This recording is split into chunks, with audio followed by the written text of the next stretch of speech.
Struggle sa ating YouTube channel, guys.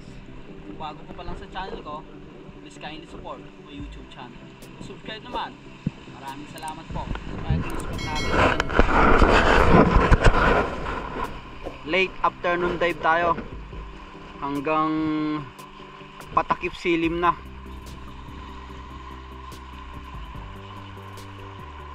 So tara, samahan nyo ako ulit. So dito, pagkarating kaagad natin sa spot, sinalubong kaagad tayo ng isang barakuda. Pero medyo mailap.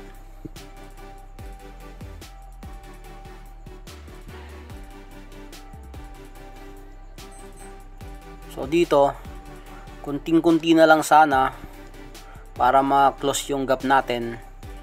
Kaso biglang lumalayo talaga. Kaya di natin to natira. So may mga kwento na pag nasugatan mo daw to, may chance na balikan ka or atakihin ka na itong barakudang to. So another dive. Pagkalapag agad natin, nandito yung skull of slender unicorn. Ang dami nila.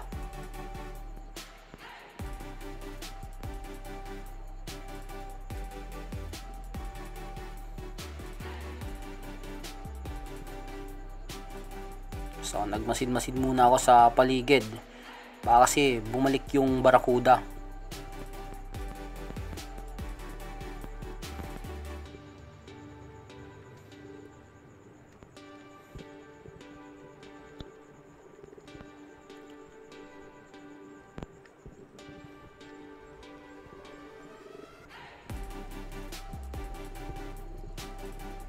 So pagbalik ng mga unicorn, kuha muna tayo ng isa.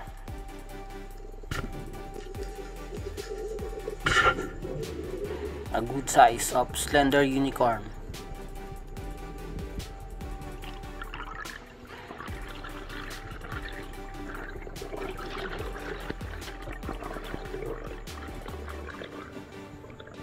So pagkatapos na ito, nakailang ulit din ako nag-dive, kaso nawala yung mga slender unicorn, kaya umuwi na lang ako. Ito lang yung huli natin dito sa spot na to, isang slender unicorn. Okay na rin. So another day, another dive tayo. So itong spot na to is yung palaging na dinadaiban ko, kung saan malapit lang sa bahay namin.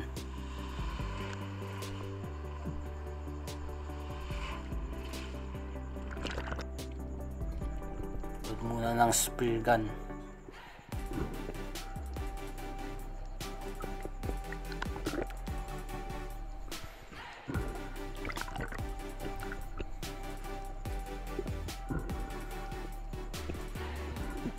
Ito, unang dive natin. Nakakita kaagad tayo dito ng grupo ng ilak, kintor kung tawagin dito sa Banton. Bass drummer fish. Napakarami nila. Mga 2 to 3 kilogram siguro to pag nahuli natin. Pero hindi muna tayo kukuha nito. Antay lang muna kung anong meron dito sa spot.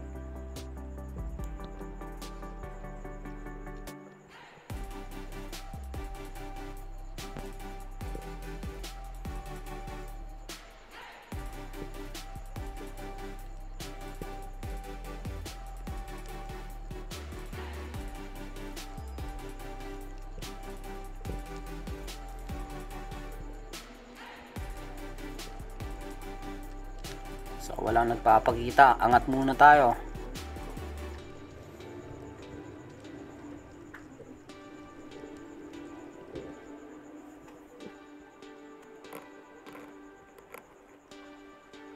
Ito pangalawang dive natin.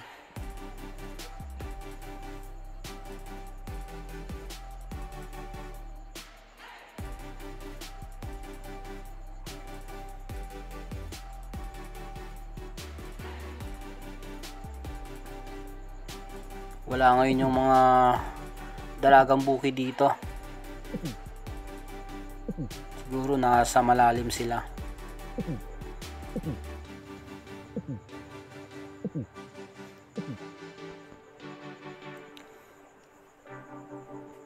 So dito may napansin ka agad akong palapit na dalawang midnight snapper. Bukawon kung tawagin dito sa amin sa Banton.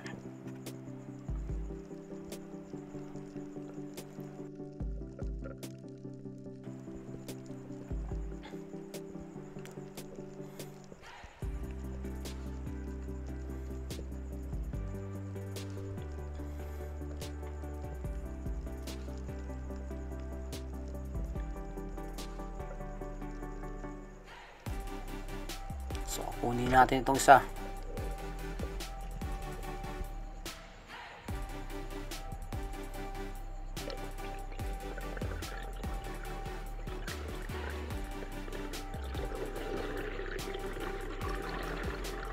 Sumabit pa sa corals. Yung line natin, buti lang na tanggal. Kaya hindi na natin sinisid ulit. Good size na rin to. Midnight snapper.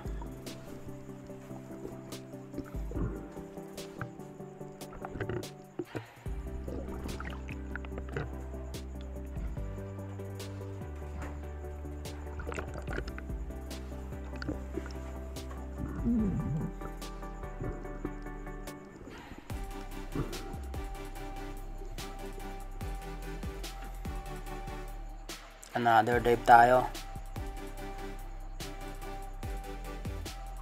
Same spot pa rin, hindi na tayo umalis dun sa napanaan ng midnight snapper. Dito pa rin tayo.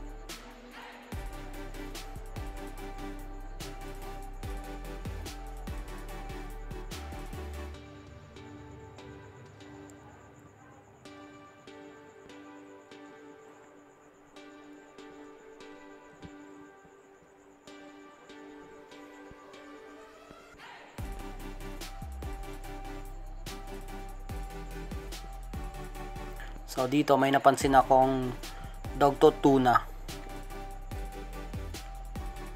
Kaso medyo malayo yung daan niya kaya nag hand signal ako para mapansin. Lumapit naman kaso out of range, ang layo pa rin niya.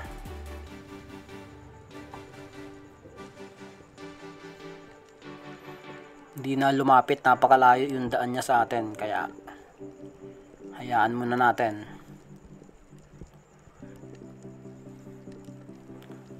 So buti na lang may papalapit na isang bluefin trevally.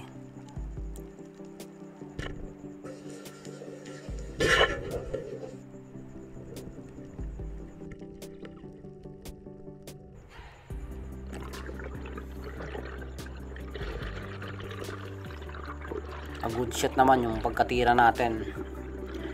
Hindi na natin binigyan ng line kasi napakalikot na isdang to pag nahuhuli. Talagang sinasabit niya sa mga batuan.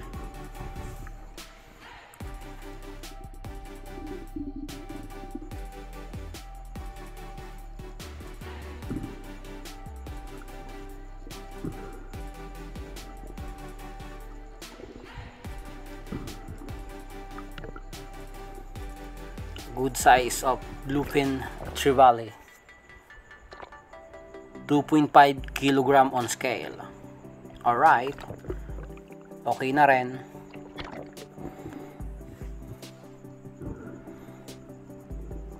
Pangalawang isda natin.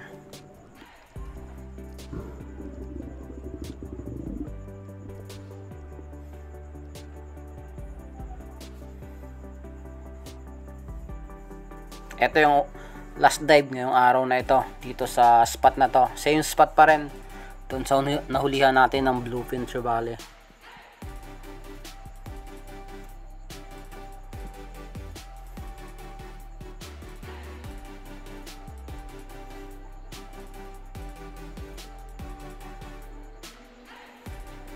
So pagkalapag natin, paglingon ko sa kanan,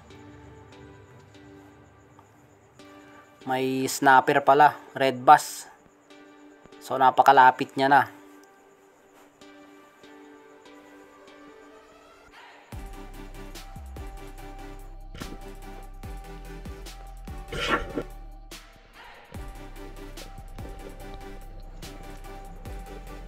Shoutout nga pala kay Resty Pabol, Ariel Ducas from Samar, Spiro Wannabe, Erwin Madruna Vlog, Takoy Recto. Maraming salamat po.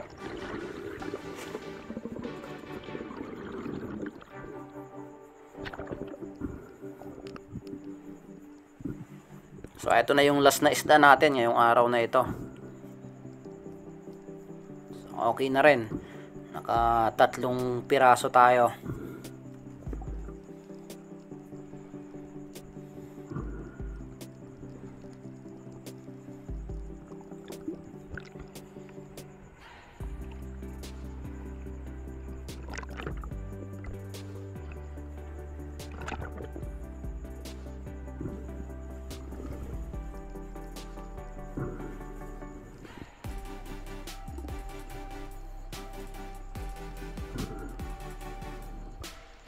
Maya-maya ito kung tawagin ng iba. So ito yung mga huli natin. Isang bluefin, midnight snapper, saka managat, red bass.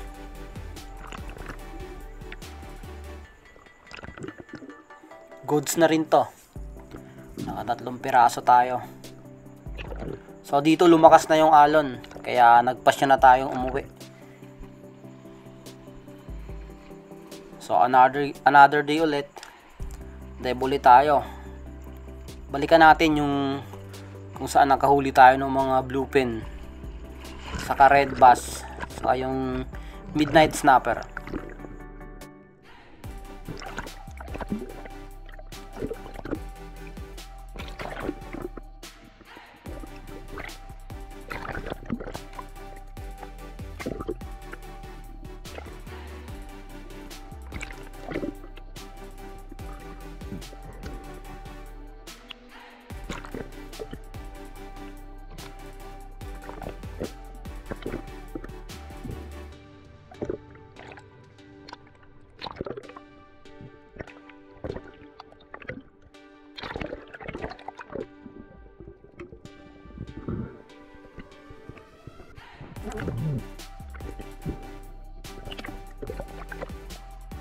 So pagkarating kagad natin sa spot, ito ang unang dive natin. So dito lang muna tayo sa mababaw, sa may part na mababaw lang.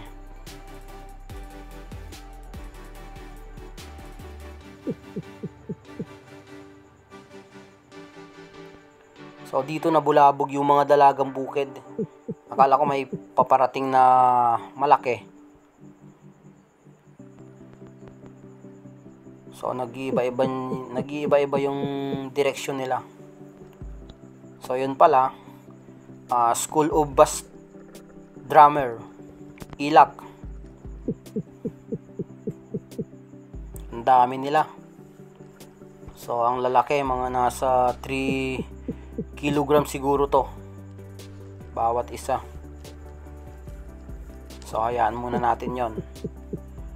Antay-antay muna tayo, baka may dumaan.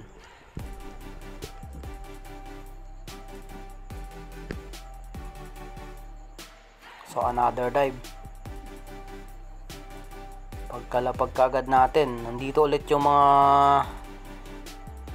ilak.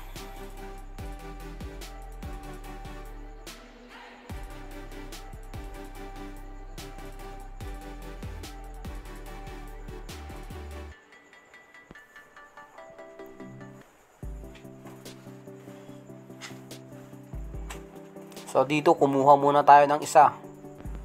Masarap kasi itong iihaw.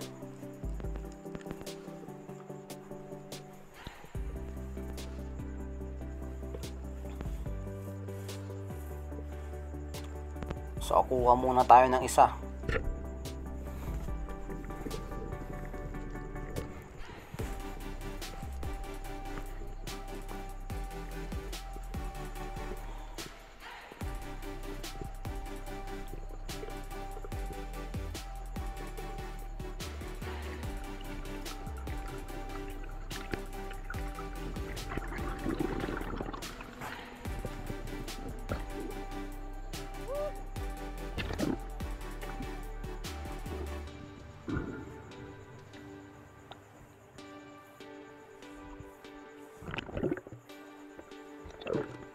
Ilak.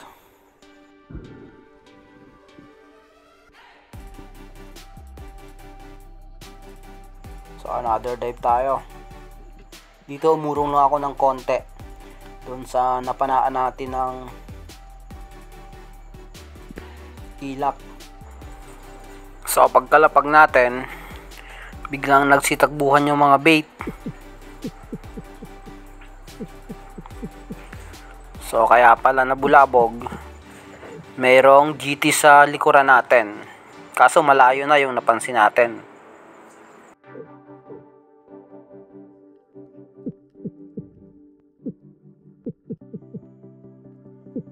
So hinayaan ko na lang.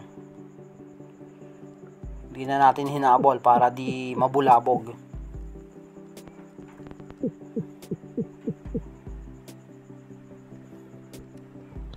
Kaya pala nagkagulo itong dalagang bukid.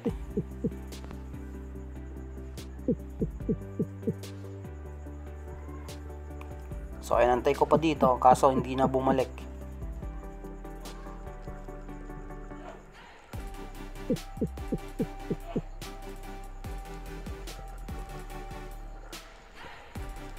Kaya taas muna tayo.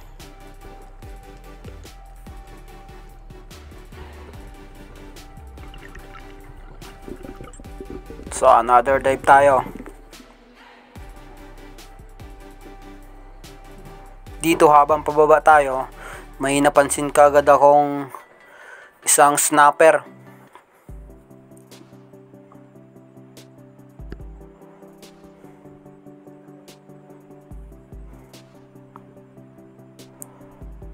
So titirahin ko na sana, kaso ang likot. Buti nilang pagkalapag natin sa corals, lumapit agad.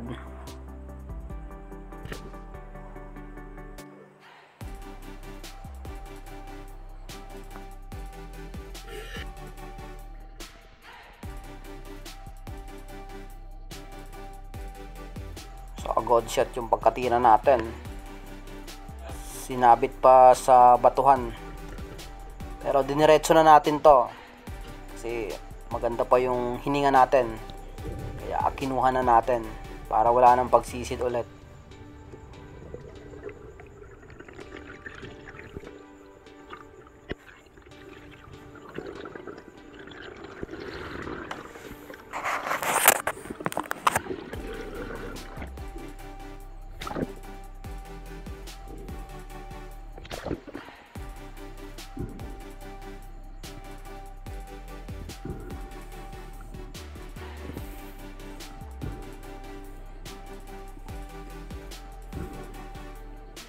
Red bass, managat,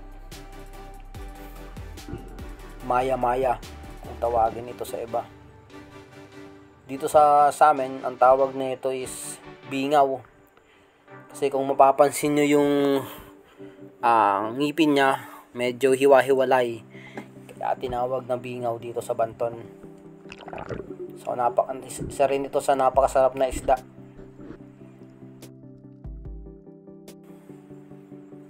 So another dive tayo. Ito na yung last dive natin ngayong araw na ito. So binalikan ko ulit yung nakitaan natin ng GT Mamsa. So baka saka yung bluefin trevally, baka bumalik ulit dito sa mababaw sila.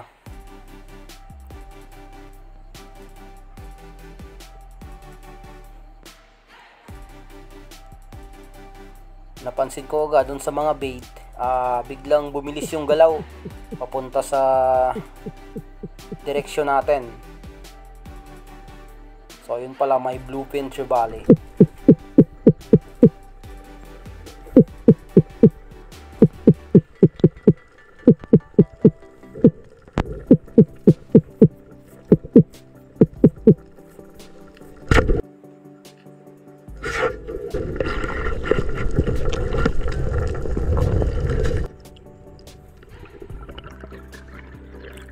A good shot. So sa sobrang lapit niya, hindi ko agad na hila yung line, kaya sinabit niya sa corals.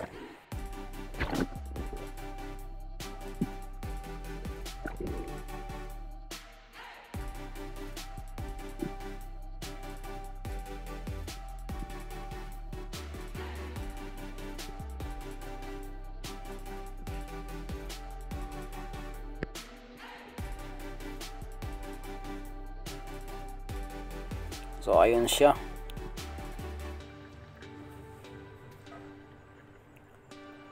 So ito talaga yung ano ng isda, itong bluefin na to. Pag napapana mo or nahuhuli, ang likot niya talagang sinasabit niya sa batuhan kung hindi mo kaagad mahila pataas. Kaya may chance na maputol yung line natin.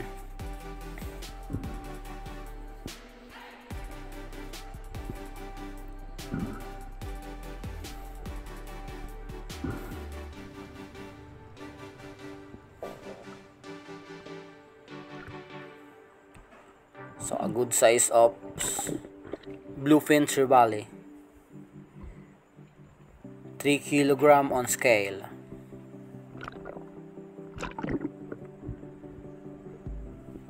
So pagkatapos din ito, umuwi na rin tayo. Goods na rin yung mga huli natin. Nakatatlong piraso tayo. Isang bluefin, isang ilak, saka isang managat. Okay na rin to.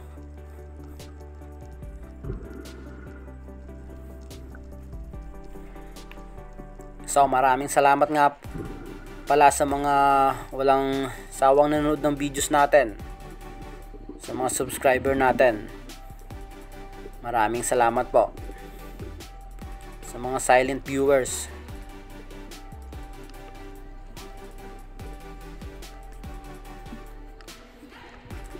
so kung bago ka pa lang sa channel ko, please kindly support my YouTube channel.